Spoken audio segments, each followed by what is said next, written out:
Tuhan, kami percaya bahwa setiap janji-Mu pasti digenapi. Karena Kau bukan Tuhan yang berdusta dan Tuhan yang gagal. Setiap firman yang keluar dari mulut-Mu tidak akan pernah kembali dengan sia-sia. Itulah yang membuat Engkau menyuruh kami Tuhan untuk hidup hanya oleh karena firman-Mu. Karena firman-Mu selalu berhasil. Tidak pernah gagal. Bahkan Ayub berkata, tidak ada satupun firman-Mu yang tidak Kau genapi. Tidak ada satupun firman-Mu yang gugur dalam hidup kami. Kami begitu mengasihi Engkau, mencintai Engkau. Karena Engkau menjamin hidup kami lewat janji-janji-Mu Tuhan. Dan kami yakin dan percaya bahwa firman-Mu tidak pernah gagal atas hidup kami. Terima kasih Tuhan, ajar kami terus fokus kepadamu. Tidak fokus kepada masalah. Tidak fokus dengan data dan fakta. Latih kami setiap hari untuk kami fokus kepadamu. Memprioritaskan Engkau dalam segala hal. Ajar kami itu memiliki takaran iman yang semakin bertumbuh Tuhan. Karena kami tahu bahwa segala berkat Kau sudah sediakan bagi kami. Segala berkat di surga Kau sudah berikan. Bukan akan. Kami tahu bahwa kami sudah memiliki semua solusi dan berkat di surga. Dan kami harus menarik turun lewat takaran iman kami. Maka itu tumbuhkan takaran iman kami lewat firman Tuhan. Karena iman timbul dari pendengaran akan firman. Terus bawa kami Tuhan mengalami progres dalam perenungan firman, dalam deklarasi firman, di dalam kepercayaan kami akan firman. Kami semakin mengenal Engkau, bukan hanya di kulit tapi lebih deep, lebih dalam. Lewat proses demi proses kami semakin mengenal Engkau. Karena kami tahu tidak ada satupun yang bisa dibandingkan dengan Engkau. Terima kasih Tuhan, hari ini kami ingin dengar firman-Mu. Kami ingin lebih mengenal Engkau lebih dalam. Kami boleh mengambil sikap yang benar dalam segala apapun yang Kau izinkan terjadi. Karena kami memiliki pikiran firman. Kami tidak mengambil keputusan yang salah. Kami tidak merespon sesuatu dengan salah. Tetapi kami terus memberikan kehendak bebas kami untuk dipimpin oleh Roh. Terima kasih Tuhan. Dan biarlah kami boleh mendengar firman yang mengubahkan. Biarkan hati kami menjadi tanah yang subur. Sehingga firman tidak jatuh kepada tanah yang berbatu-batu. Roh Kudus, Roh yang mewahyukan, membuat logos menjadi rema dan hidup dalam hidup kami. Kami rindu sepanjang firman Tuhan dibagikan, tanda-tanda dan mujizat menyertai.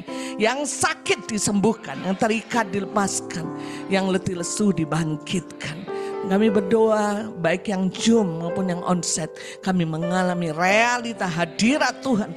Ketika kami mendengar firman, kami mengalami persekutuan dengan sang firman Tuhan.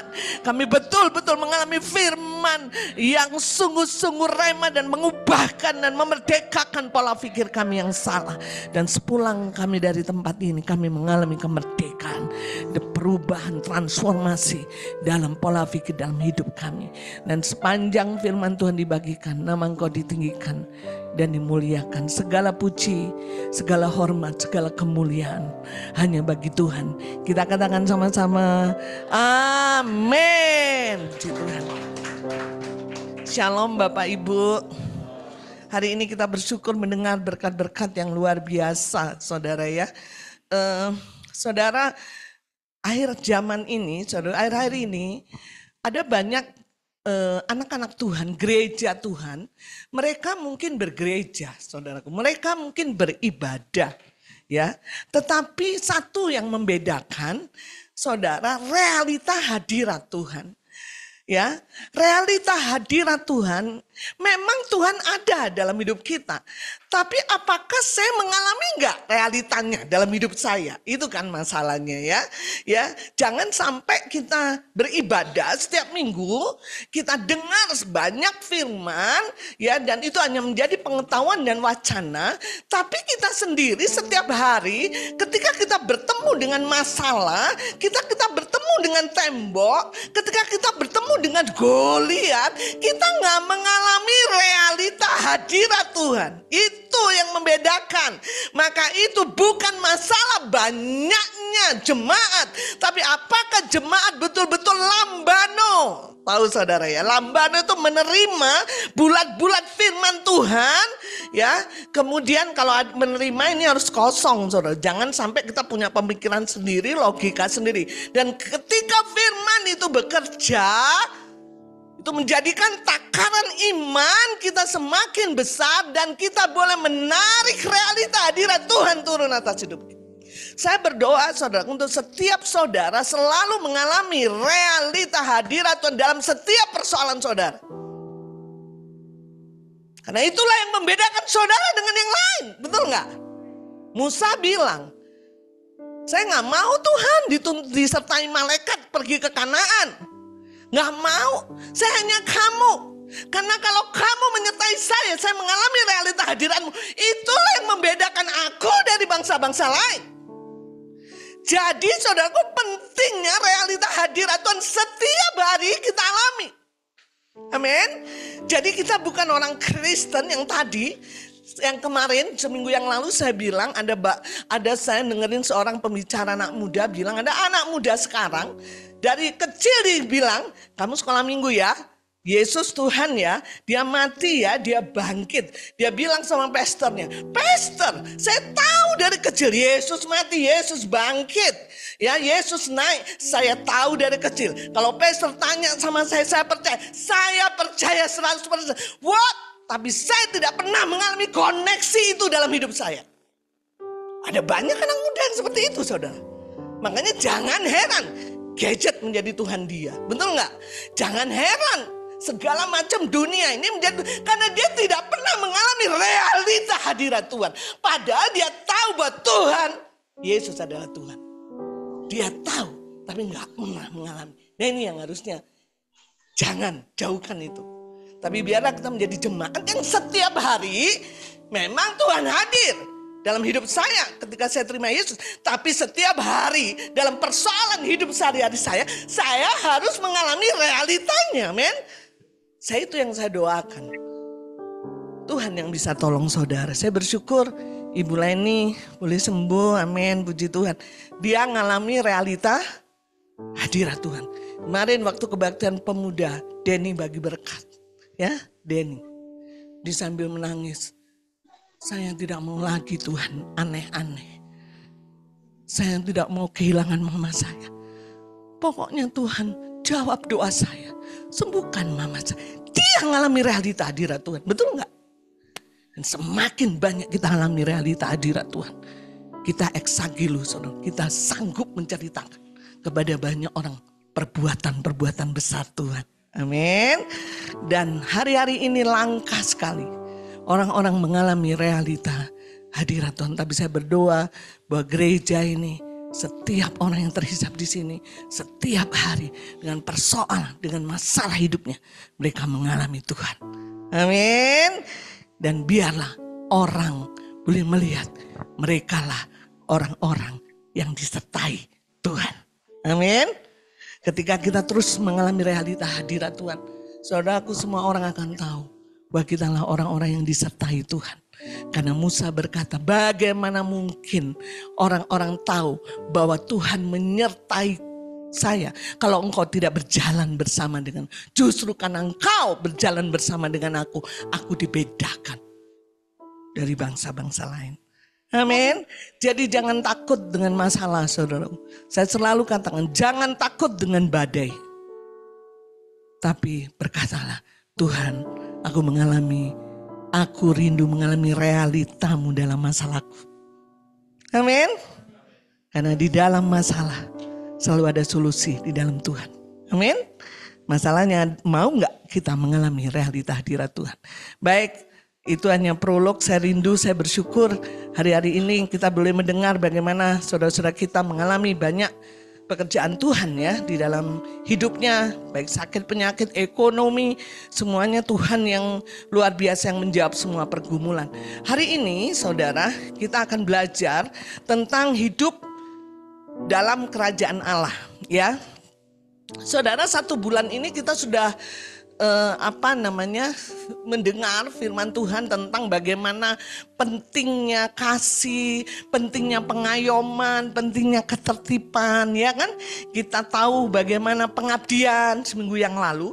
Tujuannya adalah supaya kita gereja sebagai keluarga Allah, tadi sudah dinyanyikan 2 kali ya, baik pembuka maupun di tengah-tengah kita sudah belajar bagaimana gereja itu keluarga Allah. Engkau bukan pendatang, engkau bukan orang asing, tapi engkau kawan sewarga orang-orang kudus, yaitu anggota keluarga Allah, anggota kerajaan Allah, anggota keluarga Allah.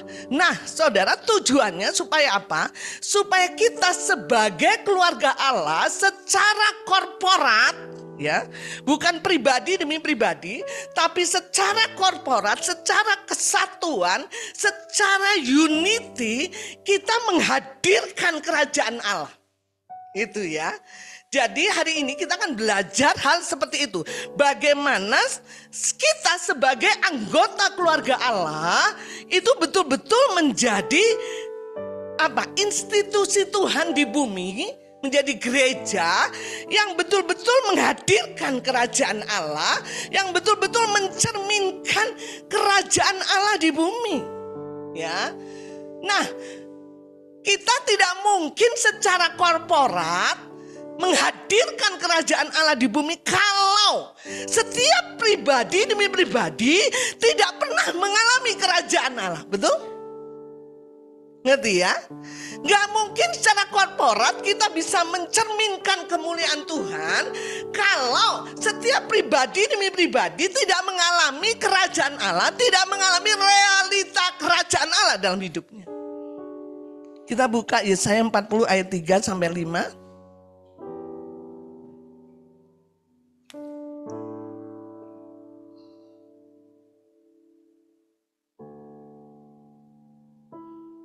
Saya akan bacakan ayat ganjil, saudara baca ayat yang keempat, kemudian kita bacakan sama-sama ayat yang kelima ya.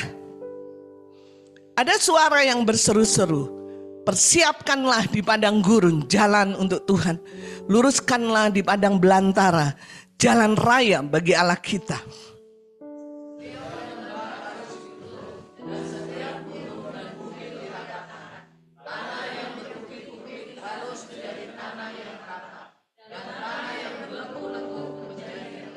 Ayat yang kelima, kita bersama-sama. 1, 2, 3.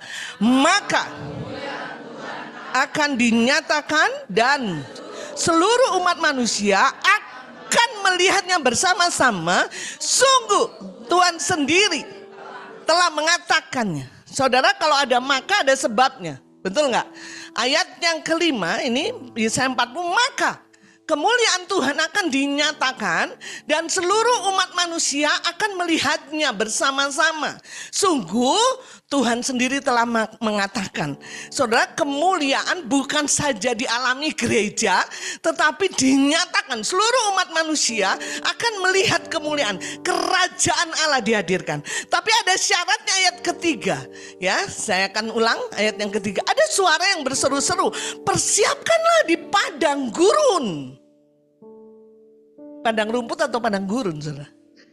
Di padang gurun jalan untuk Tuhan. Luruskan di padang belantara jalan raya bagi Allah kita. Ayat yang keempat. Ya, dikatakan setiap lembah harus ditutup, setiap gunung dan bukit diratakan, tanah yang berbukit-bukit harus menjadi tanah yang rata, dan tanah yang berlekuk-lekuk menjadi daratan. Ini artinya, saudaraku, di padang gurun, di padang belantara ada lembah, ada gunung, ada bukit, ya, dan saudara di situ tidak sama, saudaraku, lekukan-lekukan, ada gunung di atas daratan, ada lembah di bawah daratan, betul nggak? Ada tanah yang berbukit-bukit. Syaratnya bagaimana supaya kemuliaan Tuhan nyata? Semua harus diratakan. Lembah harus ditutup dan setiap gunung dan bukit diratakan. Tanah yang berbukit-bukit harus menjadi tanah yang rata dan tanah yang berleku-leku menjadi dataran. Apa maksudnya ini? Bagaimana kita secara korporat, keluarga Allah, gereja, mencerminkan kerajaan Allah, mencerminkan kemuliaan, tidak lain adalah yang pertama Tuhan harus rindu, Tuhan ingin supaya ada penyetaraan. Kita mengalami penyetaraan, pewahyuan akan firman. Kita mengalami pengenalan akan Tuhan yang sama semuanya. Contoh nih, saya diwahyukan Tuhan. Bagaimana saya hidup nggak hanya karena uang. Saya hidup totally hanya karena firman. Tetapi misalnya Ibu Kensi tidak diwahyukan, dia tidak diwahyukan dan dia punya pola pikir dunia bahwa hidupnya hanyalah untuk uang. Uang segalanya bagi dia. Kalau nggak ada uang, matilah saya. Saudara, saya sebagai anggota keluarga Allah di sini tidak bisa secara korporat menghadirkan kerajaan Allah, betul nggak? Karena kita mengalami pengenalan, pewahyuan yang berbeda-beda, betul? Maka itu dikatakan setiap lembah harus ditutup. Setiap gunung dan bukit harus diratakan. Tanah yang bukit harus menjadi tanah. Artinya bahwa Tuhan harus membuat pewahyuan firman itu sama. Kalau saya diwahyukan bahwa hidup saya tidak hanya bukan karena uang, tapi hidup saya oleh karena firman, dan hanya satu-satunya firman. Karena orang benar hidup oleh karena firman. Saya tanya Mas Medi, yes Mbak, saya juga punya dasar keyakinan yang seperti itu. Saya juga diwahyukan. Saya tanya sama Pak Teguh, iya Mbak, saya juga hidup oleh karena firman. Saya tanya Mbak Minten, saudara, itu mempengaruhi pengambilan keputusan kita, bagaimana kita bertindak. Maka ketika bersama-sama diwahyukan dalam hal itu sama, kerajaan Allah akan dihadirkan. Kenapa? Karena kemuliaan, ayat yang kelima. Betul nggak? Maka itu hari-hari ini Tuhan sedang melakukan penyetaraan, pewahyuan. Ya, kalau saya diwahyukan, kesuksesan bukan bicara materi. Kesuksesan bukan bicara saya punya mobil, saya punya uang, saya punya baju baru nih saya ini. Baju baru saya beli di Malaysia hanya Rp50.000. Wah, pamer. Glamor ya, seperti orang jutaan ya. Cuma Rp50.000, saudara. Kesuksesan saya nggak diukur dengan apa yang saya punya, betul nggak? Tapi kesuksesan saya karena saya mendengar firman dan saya taat. Itulah kesuksesan. Nah, kalau saya diwahyukan itu, kemudian saya tanya sama Pak Gun. Pak Gun bilang, kesuksesan nggak begitu Mbak. Bagaimana mungkin kita dipuji, terkenal Bu? Ya sudahlah, sukses itu. Saya punya apartemen mewah 15M, saya punya mobil. Saudara, saya sebagai korporat kesatuan nggak bisa. Betul nggak? Jadi pentingnya saudaraku bagaimana Tuhan akhir-akhir ini akan menyetarakan pewahyuan di antara kita. Sehingga kita memiliki pewahyuan yang sama, pengenalan yang sama, dasar keyakinan yang sama, yang dialami sama seperti jemaat mula-mula. Betul enggak? Karena ayat yang kelima berkata, maka kemuliaan Tuhan akan dinyatakan. Kita tidak berusaha untuk bagaimana. Tuhan akan menyatakan kemuliaannya. Bahkan kemuliaan dinyatakan, seluruh umat manusia confirm melihatnya bersama-sama. Sungguh Tuhan sendiri telah mengatakan. Akhirnya Tuhan yang akan melakukannya. Amin. Yang pertama saya tadi bilang bahwa bagaimana secara korporat keluarga Allah bisa menghadirkan kerajaan Allah, harus ada penyetaraan pewahyuan. Amin. Maka itu perlu komsel. Ya kan? Saudara, apa yang saya hidupi, saudara hidupi. Betul nggak? Ya, supaya kita mengalami pengenalan yang sama. Saya khotbah dengan kebenaran-kebenaran yang bisa diadopsi, mencetak kehidupan kita semua. Pemimpin, pengkhotbah, supaya kita mengalami pengenalan yang sama, pewahyuan yang sama. Ketika kita menilai sesuatu bukan dengan sudut pandang logika kita, tapi dibaharui dengan sudut pandang firman. Saya percaya kalau itu terjadi, kita menilai tentang uang benar-benar sesuai dengan firman, kesuksesan dengan firman, kita menilai tentang pengampunan, semua sama. Saya percaya secara korporat kita akan seperti jemaat mula-mula. Orang akan melihat kemuliaan Allah terjadi di depan. Mereka lihat, cetakannya sama semua ya. Ya, cetakannya sama semua ya. Ekstrim loh. Dia tuh benar-benar firman yang dihidupi. Kita nggak konyol, saudara. Kita sedang menghidupi firman. Amin. Roh yang menghidupkan. Ya. Amin, saudara. Jadi itu, maka itu rindu banget. Supaya kita mengalami penyetaraan pewahyuan yang sama. Memandang segala sesuatu betul-betul dasarnya adalah firman. Yang kedua, saudara. Saudara, kalau kita mau menjadikan secara korporat, menghadirkan kerajaan Allah, kita harus tahu dong, karena pribadi demi pribadi harus benar-benar hidup di dalam kerajaan Allah. Bagaimana mungkin saya menghadirkan kerajaan Allah secara korporat kalau pribadi demi pribadi itu tidak mengalami kerajaan Allah, betul nggak? Saudara, kita sudah tahu semua bahwa kerajaan Allah itu bukan terdiri dari makanan dan minuman, itu harus di luar kepala, saudaraku. Kerajaan Allah terdiri dari kebenaran, damai sejahtera, dan sukacita oleh karena Roh Kudus. Jadi karena kita warga kerajaan Allah itu harus di luar kepala, saudara. Karena kalau enggak, iblis akan menipu saudara. Ya kan? Kalau saudara pikir kerajaan Allah itu soal makanan dan minuman. Apa yang enggak saya makan, apa yang saya enggak pakai. Ya, apa yang saya tidak tinggalin itu ya. Tapi kerajaan Allah itu 3. Isinya hanyalah kebenaran, damai sejahtera, dan sukacita oleh karena Roh Kudus. Nah, saudaraku, kalau kita ini beberapa di Komsel terus dibagikan ya. Kalau kita hidup di dalam kerajaan, saudaraku, sama seperti hidup di dunia ini, maka kita mau tidak mau harus taat pada hukum yang ada di tempat itu, betul nggak? Kalau saya ada di Indonesia, maka saya harus taat pada hukum Indonesia. Dan kita harus mengenal bagaimana mungkin saya bisa mengalami kerajaan Allah kalau saya tidak tahu hukum yang berlaku di kerajaan Allah, saudaraku ya. Nah, kita lihat Roma 8 ayat yang pertama sampai kedua.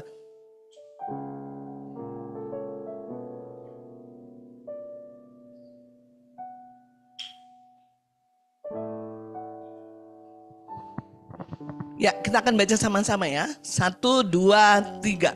Demikianlah sekarang tidak ada penghukuman bagi mereka yang ada di dalam Kristus.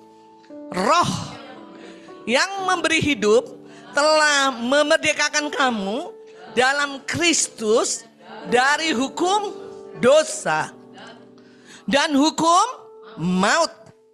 Roma 8 ayat 1, demikianlah sekarang setelah lahir baru, tidak ada penghukuman bagi mereka yang ada di dalam Kristus Yesus.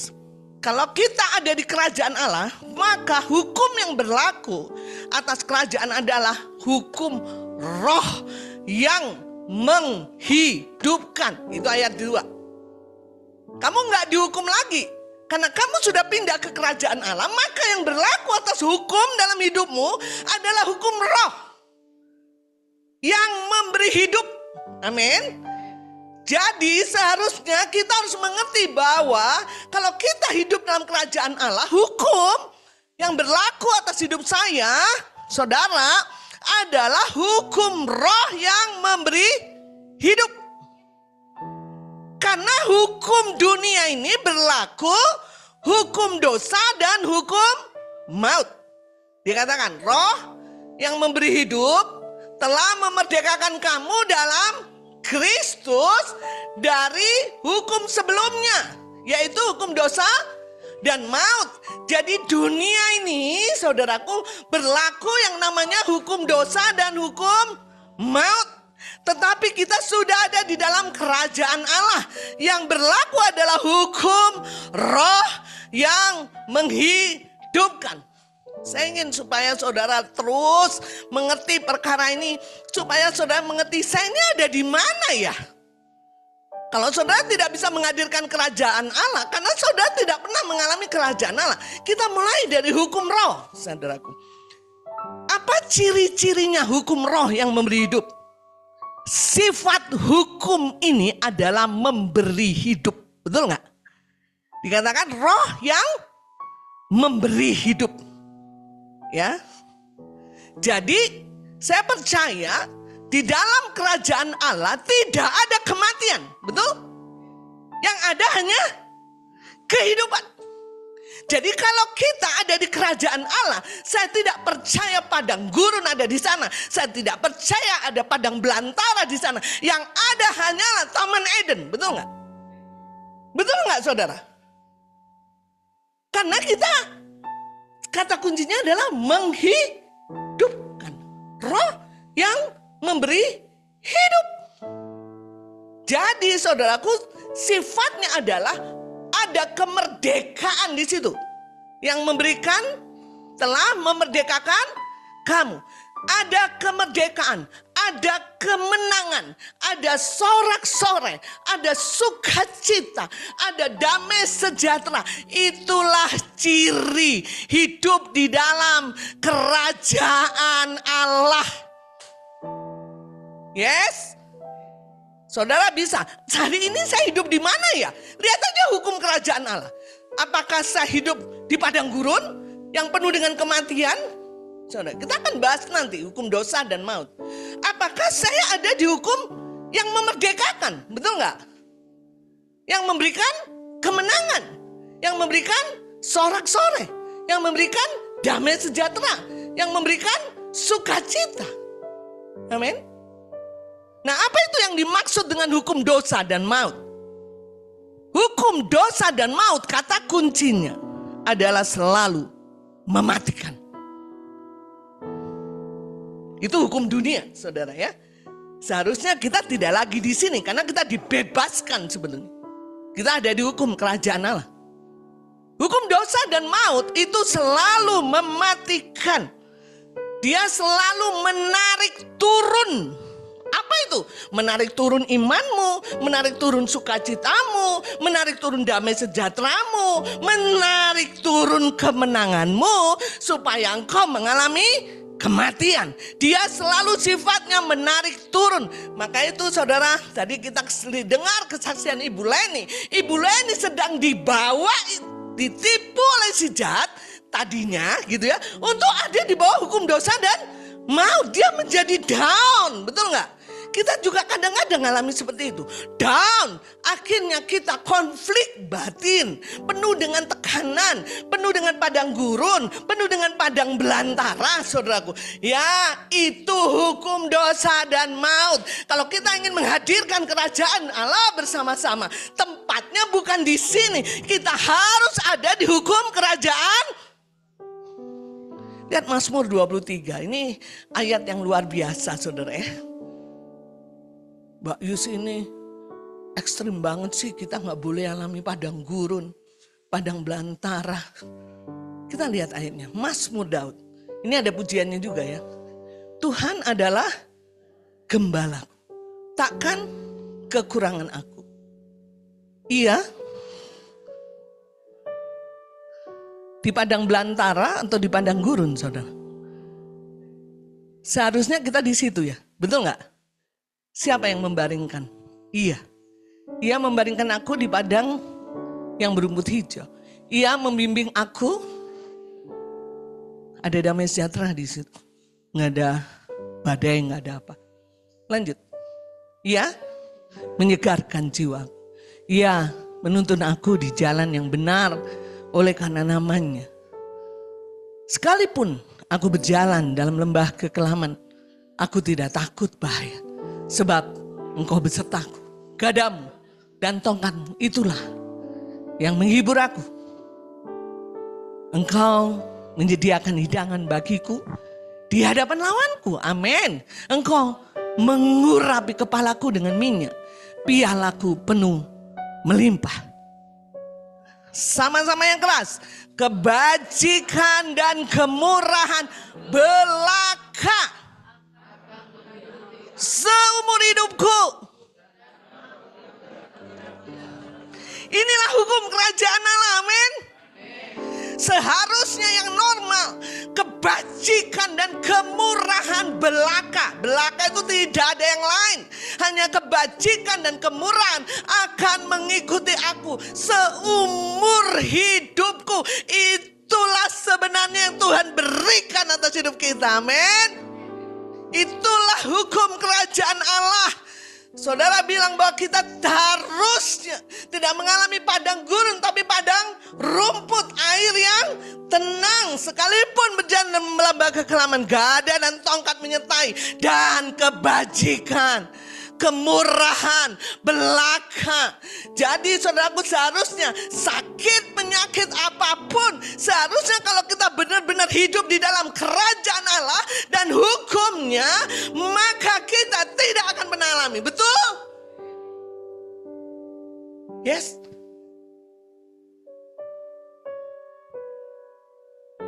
Itu deklarasi, saudara. Itu kerajaan Allah itu. Kemurahan, kebajikan, belaga mengikuti aku. Saya bersyukur saudara, waktu Allah lebih halal, tiba-tiba setelah saya ada urusan ketemu sama pejabat-pejabat cipika-cipiki, saya kan harus ikut ya yang kayak gitu. Tiba-tiba dipanggil ke satu tempat, ibu tanda tangan kontrak. Ibu dikontrak dalam setahun ini untuk menjadi tenaga ketua tim kami. Saya gak pernah berpikir, saudara. Saya gak pernah berpikir. Saya pikir saya dipakai kemarin karena SOS, karena urgent. Mereka sedang mengalami satu krisis, ketua timnya habis gitu. Tapi kemurahan, kebajikan, belaka, amin, mengikuti aku. Kalau setiap saudara semuanya betul-betul tiap hari hidup dalam kerajaan Allah, mengalami kerajaan Allah secara korporat, kita percaya kemuliaan Tuhan akan nyata dan seluruh orang akan melihat, betul? Tapi seringkali saudaraku, kita tidak ada di hukum kerajaan Allah. Kita ada di hukum dosa dan maut. Kita masih penuh dengan tekanan, kita masih down, kita masih tertekan, kita masih di padang gurun, kita masih mengalami banyak konflik batin. Kenapa itu harus terjadi? Ya, padahal Tuhan katakan kamu sudah dibebaskan dari hukum dosa, kamu sudah dimerdekakan dari hukum dosa. Kenapa saya berbalik lagi? Karena saudara membiarkan kehendak bebas saudara memilih hidup di bawah hukum dosa dan maut. Karena saya percaya Roh Kudus, saudara, itu sebetulnya kalau kita mengambil keputusan apapun itu, dia selalu menuntun kita, selalu berbicara kepada kita untuk terus hidup dalam hukum kerajaan Allah. Tetapi seringkali kita dengan kehendak bebas, saya gak mau dipimpin oleh roh, saya gak mau dipimpin, saya mau hidup dengan keputusan saya. Maka saudara hidup di dalam hukum dosa dan maut. Roma 6 ayat yang ke-18.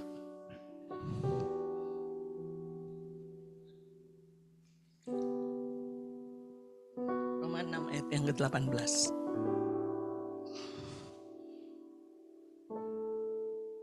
Kita baca sama-sama. 1, 2, 3. Kamu telah dimerdekakan dari dosa dan menjadi hamba. Kemarin kita ada belajar bagaimana artinya seorang hamba. Hanya patuh dan taat. Saudara, kepatuhan, ketaatan saudara itu menyelamatkan saudara. Kalau saudara nggak patuh dan taat, saudara masuk lagi ke dalam hukum dosa dan maut. Betul nggak? Jangan salahkan kalau saudara mengalami tekanan, mengalami padang gurun. Sering kali pola pikir kita, sering kali keputusan kita ambil karena kita tidak taat kepada firman. Tuhan katakan kamu telah dimerdekakan dari dosa dan harusnya kamu menjadi hamba kebenaran. Hati-hati dengan kehendak bebasmu. Betul nggak? Mungkin kau sudah mengalami penyetaraan pewahyuan. Tapi firman itu hanya menjadi wacana. Tidak menjadi kehidupanmu. Sehingga pada waktu masa-masa sulit, engkau memilih, kehendak bebasmu memilih untuk tidak taat kepada kebenaran. Kau akan masuk lagi ke hamba dosa dan maut. Membuat kamu down, membuat kamu tertekan. Begitu ya. Saudara, kadang-kadang kalau kita punya masalah, boro-boro firman muncul. Lupa semua, betul? Iya enggak? Waduh, harus bayar kuliah. Harus bayar sekolah, harus bayar ini. Aduh, ini gini, boro-boro. Nanti saya ngomong deklarasi firman. Mbak Ayu sini boro-boro deklarasi firman ayat awalan yang 100 sudah hilang semua. Tadi malam kan ada gempa ya. Luar biasa ya gempanya ya. Sebelah Mbak Minten saya lagi tidur, baru tidur, sedang berdoa tidur. Kayak malah sungkru, malah sena, malah gempa. Saudara pasti firman itu udah gak ada itu. Betul gak? Aduh, keluar dia ya. Saya di dalam aja, Tuhan Engkau yang mengendalikan. Aku deklarasi aja firman. Saya mungkin gini, saya gak menghakimi. Tapi kita harus latihan, betul gak? Karena sebenarnya hukum yang berlaku sama kita ini hukum kerajaan Allah, betul gak? Jangan biarkan oleh data dan fakta kita panik sehingga pegangan kita itu bukan lagi firman yang ada dalam kerajaan Allah gitu. Akhirnya biasanya kalau udah panik begitu, pikiran-pikiran yang lain yang ditawarkan oleh dunia ini muncul, betul nggak? Ya udahlah, beginilah, begitulah, instannya begini, ngapain ini mah harusnya begini dan segala macam. Sehingga tanpa disadari hari demi hari kita down. Kenapa ya damai sejahtera saya hilang? Kenapa sukacita saya hilang? Kok saya jadi turun ya? Konflik batin turun, tekanan. Saudara, kita tidak akan mengalami kemenangan. Karena hukum kerajaan Allah itu kemerdekaan, kemenangan, sorak-sorai, damai sejahtera dan sukacita. Jadi saudara, saya sarankan ketika ada badai dalam hidupmu, ada mungkin berita-berita yang buruk dan segala macam, belajar untuk tenang. Betul nggak? Tinggal tenang, letak kekuatan. Jadilah tenang supaya kamu dapat berdoa. Ya, tenang aja dulu. Latihan kita. Saya pun kalau saya menyerahkan kehendak bebas saya, tidak kepada kebenaran, tidak dipimpin oleh Roh, saya juga mengalami, saudara. Ya kan? Saya sudah sampaikan. Waktu saya ditipu, saudaraku ya. Waduh, saya ditipu, saya shock. Waduh, saya ketahuan saya ditipu. Saya nangis sejadi-jadinya. Untung gak ada Mima, gak ada di rumah, saya tinggal sendiri. Ya, saya gak ada yang mempengaruhi. Saya nangis. Bodoh sekali saya, Tuhan. Begini, begono. Firmannya hilang semua. Saya merasa saya mengalami kerugian yang besar. Dan saya tahu ketika saya mulai down, saya mulai tertekan. Pola pikir saya ingat lagi uangnya besar sekali. Tahu gitu saya berikan saja. Kenapa saya tertipu? Terus iblis akan terus mengintimidasi kita. Menarik turun, betul gak? Kecuali saudara latihan, tenang, berdoa, dan dialihkan kembali ke kerajaan Allah. Betul? Ya, tenang. Enggak, biarin. Tuhan, enggak masalah. Yang penting Tuhan koreksi hidup saya. Hidup saya bukan karena uang. Tuhan tahu ada kekhawatiran di situ. Aku sudah melakukan tindakan yang salah. Tuhan ampuni aku. Hidupku milikmu Tuhan. Kau bertanggung jawab. Kau sanggup menggantikan kerugian saya. Ketika terus kita deklarasi, kita sedang beralih dari setiap tipuan, intimidasi si jahat untuk ditekan turun. Kita beranjak ke kerajaan Allah, men. Masalah tetap sama, saudaraku, ditipu. Tapi respon kita berbeda. Ada damai sejahtera di sini, betul? Amin. Nah, ini yang saudara harus alami setiap hari, saudara. Ya, bagaimana caranya kita untuk ngerti bahwa yang normal seharusnya seperti Mazmur 23 seharusnya alami itu. Kalau saya tidak alami itu berarti saya sudah salah nih. Saya sudah memberikan kehendak bebas saya kepada dunia.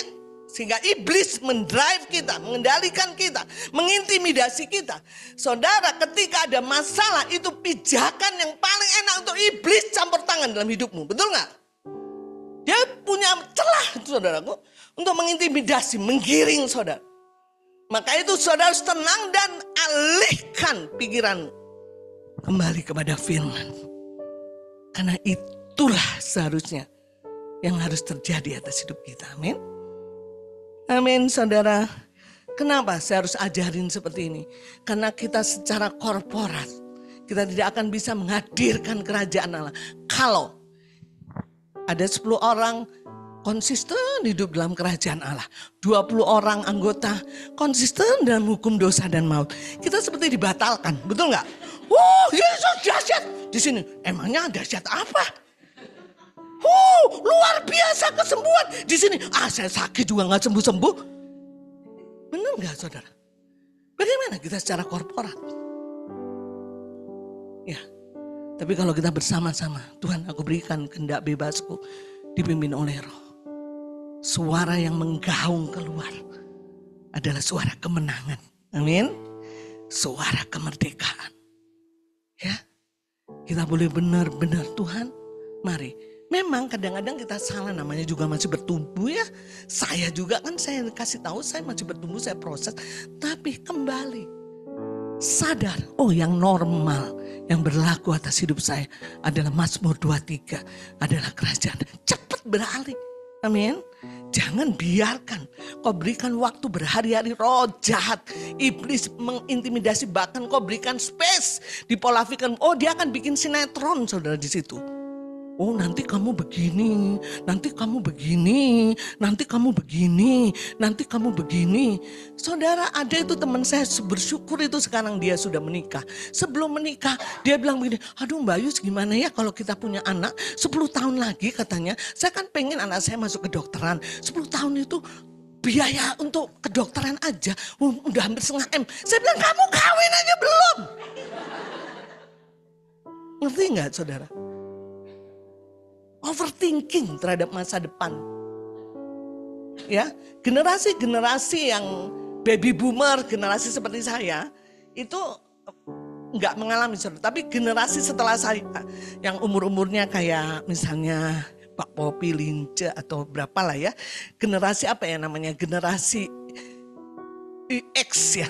Millennial XI apa? Generasi apa lah itu. Dia memiliki quarter crisis life. Jadi dia itu orangnya cepat cemas ya. Yang dilahirkan dari tahun berapa sampai tahun berapa gitu. Dia mengalami cepat cemas. Kemudian overthinking terhadap masa depan. Jadi belum juga tua. Masih umur 45 lah, 46 atau udah mikir. Aduh kalau saya jompo nanti gimana ya. Kira-kira saya di rumah mana ya. Siapa yang ngurusin saya. Gak usah dipikirin, betul gak? Firman Tuhan di Roma dikatakan, hendaklah kau berpikir seperti takaran imanmu. Betul gak? Jangan melebihi takaran yang Tuhan berikan. Gak usah, biar aja Tuhan yang ngurus lah. Ya, saya harus menikah. Ya kan ada kayak gitu ya. Saya harus menikah. Karena kalau saya gak menikah sekarang, saya dijompo, siapa yang memberatkan saya? Kalau sakit siapa? Emangnya kamu siapa? Kamu itu yang milikin saya, kata Tuhan. Kamu tuh dulu mau nikah, mau enggak, mau kaya, mau itu tergantung saya lah, kata Tuhan. Jadi kebanyakan masalah yang kita hadapi adalah karena kita overthinking. Berpikir di luar takaran yang Tuhan berikan, betul? Pendek-pendek aja. Aduh anak saya SMA. SMA aja saya gak biasa biayain. Boro-boro kuliah. Kan saya sudah serahkan sama Tuhan. Bukan saya yang tanggung jawab. Tuhan yang tanggung jawab. Enak kan? Gak perlu cemas, gak perlu khawatir. Waduh ini gini gitu. Gak usah. Kesusahan sehari cukuplah untuk sehari. Tuhan itu simpel saudara. Tapi yang bikin kita bermasalah adalah diri kita sendiri. Betul gak? Nah kalau udah kayak gitu, iblis akan menarik engkau ke hukum dosa dan maut. Seharusnya kita ada di dalam hukum kerajaan Allah. Saya percaya Roh Kudus akan senantiasa bekerja, mempengaruhi kita sedemikian rupa untuk mengingatkan bahwa kita harus hidup menjadi hamba kebenaran ya. Kalau udah mulai melenceng, Roh Kudus akan ingat, jangan ke situ anakku. Jangan, apalagi kalau kita mulai ego, Roh Kudus akan bawa kita untuk meninggalkan ego kita hanya untuk melayani kehendak Tuhan. Jadi itulah yang Tuhan mau. Nah, saudara, kalau semua mengerti, yang tadi ya ada penyetaraan pewahyuan yang luar biasa, kemudian kita mengerti kerajaan Allah dan hukum dosa, maka saya percaya saudara, secara korporat kita akan membangun kehidupan yang saling berbagi, hidup bersama dalam sukacita, saling melayani. Karena nilainya sudah sama, saudaraku ya. Kenapa sering orang berantem tuh nilainya enggak sama. Ya. Kalau misalnya kalau ada masalah, saya memiliki nilai untuk mengampuni, dan Pak Medi betul-betul juga punya pewahyuan tentang mengampuni, enggak berantem saudara, betul enggak? Tapi kalau saya mengampuni kemudian Pak Medi enak aja, dia yang salah kok saya suruh minta ampun, biar aja kita kasih pelajaran aja sama dia. Oh kurang ajar itu, ngelunjak itu dia. Kalau terus kita ampuni, kita emang dia nggak bertobat, urusan dia lah, betul nggak? Kenapa? Karena nilainya udah nggak sama, betul nggak? Kalau kita ampuni, oh biar aja nanti kalau ketiga kali baru kita kasih pelajaran. Nggak perlu, biar Tuhan yang kasih pelajaran. Karena kalau kita yang kasih pelajaran nggak berubah dia. Tuhan lah yang tahu kasih pelajaran. Iya kan? Ini nih. Yang kayak gitu tuh harus Saudara, saya percaya begitu kita penyetaraan mengampuni, enak. Sorry ya bro, kemarin kamu sakit hati ya. Sorry banget, aduh saya memang harus dikoreksi bro. Saya memang kan bertumbuh, namanya juga latihan ya sama. Saudara, luar biasa ya. Kita saling mengampuni, saling terikat satu dengan lain. Ketika kita menolak ada dosa di tengah jemaat, kita gak gampang menghakimi. Tapi kita berdoa mengasihi dia. Tidak membuat gosip dan segala macam ya. Dan hidup kita senantiasa terang di dalam Tuhan. Kita gak, karena nilainya sama. Saya bisnis sama misalnya Pak Teguh, saya bilang di otak, aduh Teguh ini kayaknya ini dia sedang menusuk saya dari belakang. Hati-hati ya. Saya mau coba dulu, saya kasih uang, dia ambil gak ya? Kalau dia ambil benar itu dia. Saudara, kita kenapa? Hidup dalam terang, kita gak curiga satu dengan yang lain. Betul gak? Ya kan? Kita ngerasa, oh saudaraku hidup dalam terang, pasti dia gak akan ada dosa dan segala macam. Wih, saudara, betul kita bisa menghadirkan kerajaan Allah. Sama seperti jemaat mula-mula dia bilang, orang bilang gini, jemaat mula-mula sampai apa? Banyak orang ingin menghisapkan diri ke jemaat mula-mula. Karena jemaat mula-mula benar-benar menghadirkan kerajaan dan kemuliaan. Orang di luar sana mikir dong, kok ada ya alternatif kehidupan yang begitu? Ternyata di kumpulan itu. Jadi saya percaya menjadi berkat Tuhan ada kemuliaan, gak perlu jadi mega church. Betul gak? Bukan berarti saya menghakimi orang mega church. Punya panggilan masing-masing. Artinya tidak harus jadi mega church baru kemudian kita kemuliaan Tuhan nyata. Tapi ketika pewahyuan yang sama dan kita mengerti kita ada di mana dan kita mengambil keputusan kehendak bebas kita dipimpin oleh Roh Kudus, maka saya percaya akan terjadi kemuliaan. Ya, beberapa minggu ini saya berdoa, saudaraku, tiba-tiba ada suara gemuruh yang luar biasa. Saya bilang, aduh, seperti gempa. Tuhan bilang, anakku, akhir-akhir ini tuh kau dengar. Ya ini hari-hari terakhir ini, ke depan aku akan menghadirkan gemuruh gelombang yang luar biasa. Pekerjaanku akan tercurah habis di tengah-tengah gereja. Kau akan melihat tidak ada yang bisa menghalangiku. Aku akan lakukan begitu besar. Saya sampai tutup kuping. Aduh Tuhan, ini apa ini Tuhan? Itu gemuruh ombakku, tsunamiku sedang dekat denganmu, gerejaku. Saudara, harus terjadi. Amin. Mari kita siapkan untuk kita hidup di dalam kerajaan Allah. Supaya secara korporat kita menghadirkan kerajaan Allah. Amin. Kita bangkit berdiri. Hari ini kita akan perjamuan kudus ya, minggu terakhir. Saya rindu supaya ketika kita berjamuan kudus kita tidak menjadi rutinitas dan agamawi. Bagi saudara yang belum memiliki roti dan anggur, silakan ada petugas yang menyampaikannya.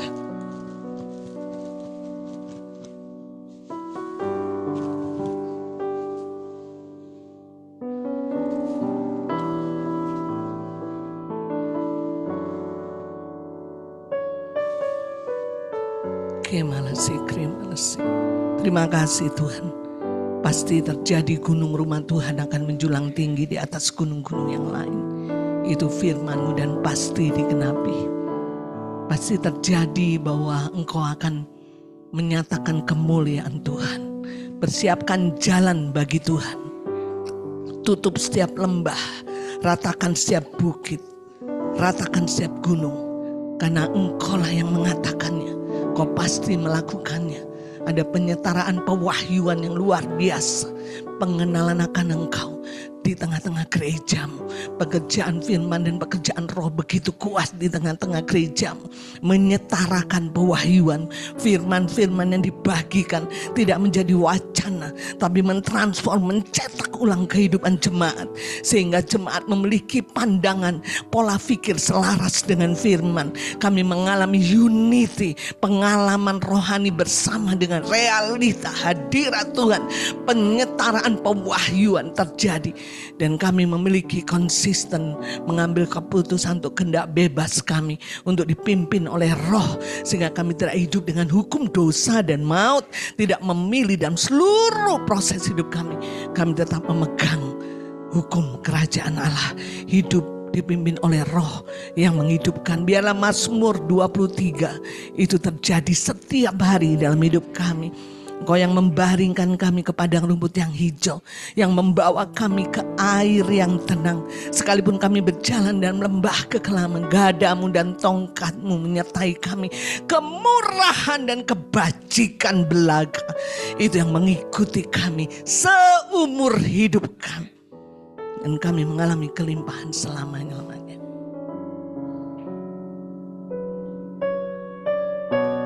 Kemala sikri.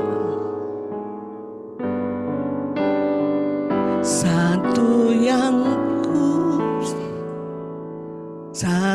yang ku rindu bersekutu denganmu, bawaku lebih lagi tinggal di dalammu, nikmati hadiratmu, jamalah seluruh hidupku.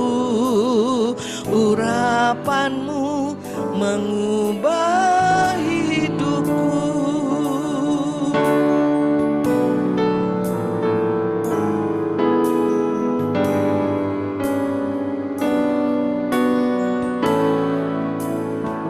Satu yang ku rindu bersekutu. Sampaikan kepada dia deklarasi. Tinggal di dalammu, nikmati hadiratmu, jamalah seluruh hidupku. Urapanmu mengubah. Satu yang ku rindu, satu yang ku rindu bersekutu denganmu, bawaku lebih lagi tinggal di dalammu, nikmati hadiratmu, jamalah seluruh hidupku. Urapanmu sekali lagi, oh, satu yang ku rindu bersekutu denganmu, bawaku lebih lagi tinggal di dalammu, nikmati hadiratmu, jamalah seluruh hidupku. Urapanmu mengubah, kuasamu mengubah. Urapanmu mengubah hidupku. Mari angkat rotimu di tangan kanan, angkat tinggi-tinggi. Biarlah kita masuk di dalam perjamuan kudus. Ini bukan karena rutinitas, Tapi ketika kita minum dan makan tubuh Kristus, imajinasikan kita sedang merayakan kekalahan si iblis 2000 tahun yang lalu. Dia sudah dilucuti, sudah menjadi tontonan, dan tidak punya kuasa lagi atas hidup kita. Kita bebas dari kutuk, bebas dari sakit penyakit, bebas dari kemiskinan. Karena Tuhan sudah mengubah status kita. Kutuk menjadi berkat, sakit penyakit menjadi kesehatan ilahi. Dan kita percaya ketika kita makan roti dan anggur, kita sedang mengalami kemenangan dan kebangkitan. Sama seperti 2000 tahun yang lalu. Mutlak, sempurna. Maut sudah ditelan oleh kemenangan Tuhan. Yang berlaku atas hidup kita adalah hukum roh yang menghidupkan. Saya akan bacakan. Dan ketika mereka sedang makan, Yesus mengambil roti, mengucap berkat, memecah-mecahkannya, lalu memberikannya kepada murid-muridnya dan berkata, ambillah, makanlah, inilah tubuhku. Mari kita bersama-sama makan tubuh Kristus dan imajinasikan, deklarasi, aminkan semua pekerjaan salib, totally mutlak, kemenangan ada di pihak kita.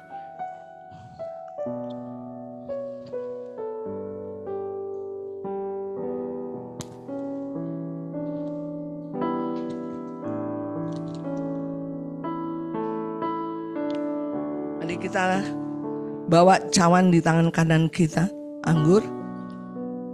Tuhan berkata sesudah itu ia mengambil cawan, mengucap syukur, lalu memberikannya kepada mereka dan berkata, minumlah kamu semua dari cawan ini, sebab inilah darahku, darah perjanjian yang ditumpahkannya bagi banyak orang untuk pengampunan dosa.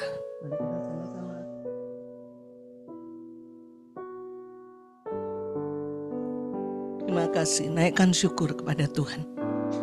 Pecahlah semua kelemahan tubuh, sakit penyakit, pergumulan semuanya sudah selesai.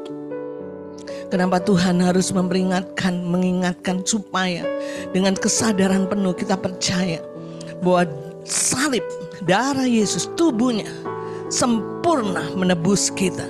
Kelemahan, sakit penyakit, kekurangan apapun.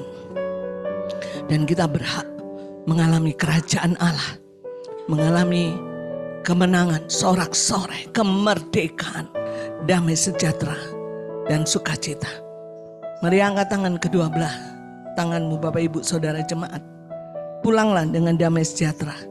Percayalah Mazmur 23 itu menjadi bagianmu.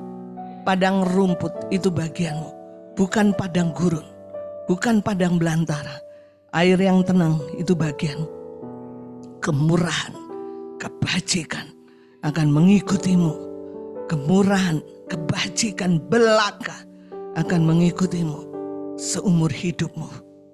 Dan kau akan mengalami kelimpahan selamanya. Terjadilah karena engkau sudah dibebaskan dari hukum dosa dan maut. Dan hakmu adalah hidup di dalam kerajaan Allah. Damai sejahtera, sukacita, kebenaran melimpah atas hidupmu. Dan biarlah Roh Kudus yang terus mengingatkan, menolong, menginsyafkan engkau, mendidik engkau dalam kebenaran, itu yang menyertai engkau dari sekarang sampai selama-lamanya. Kita katakan sama-sama, amin.